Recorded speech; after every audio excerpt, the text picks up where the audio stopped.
Ushobora kuba warumvise cyangwa nawe uri umwe mu bari bazi ko ikipe ya Chelsea itagira stade ahubwo ikodesha, ariko ntabwo ari byo. Reka tukubwire impamvu. Ikipe ya Chelsea ikina kuri stade ya Stamford Bridge, ni stade yakira abafana 41,000, ikaba ari stade iherereye mu burengerazuba bwa Londres ahazwi nko kuri Fulham Road. Iyi stade ubusanzwe yubatswe mu mwaka w'1877, itangira ikinirwaho n'ikipe yitwa London Club.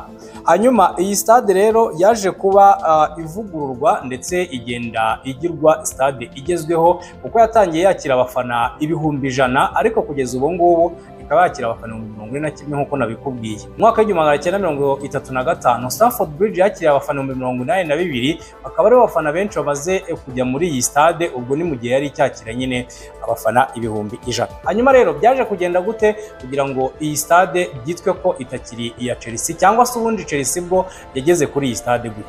Mu mwaka w'1904 abavandimwe babiri uwitwa Gus Mills ndetse na Joseph Mills baguze iyi stade, bapropose ikipe ya Fulham ko yaza igakinira kuri iyi stade, ariko Fulham irabyanga kuko yari ifite stade ya Craven Cottage. Nyuma y'umwaka umwe aba bavandimwe babiri bashinze ikipe yabo bayita Chelsea. Hanyuma ariko mu mwaka w'1970 iyi stade yaje kuba igira ibibazo, ndetse n'ikipe ya Chelsea muri rusange yaje kugira ibibazo bya mikoro, hanyuma itangira kugurisha imwe mu mitungo yayo. Iyi stade nayo yari imwe mu bigomba kugurishwa. Mu mwaka w'1993 hashinzwe ishyirahamwe ryitwa Chelsea Pitch Owners, cyangwa se rizwi nka Chelsea Football Club Limited.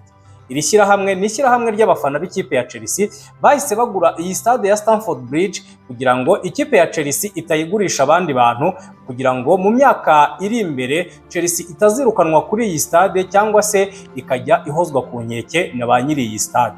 Aba bafana bamaze kugura iyi stade bayihaye ikipe ya Chelsea n'ubundi kuko ni abafana b'ikipe ya Chelsea.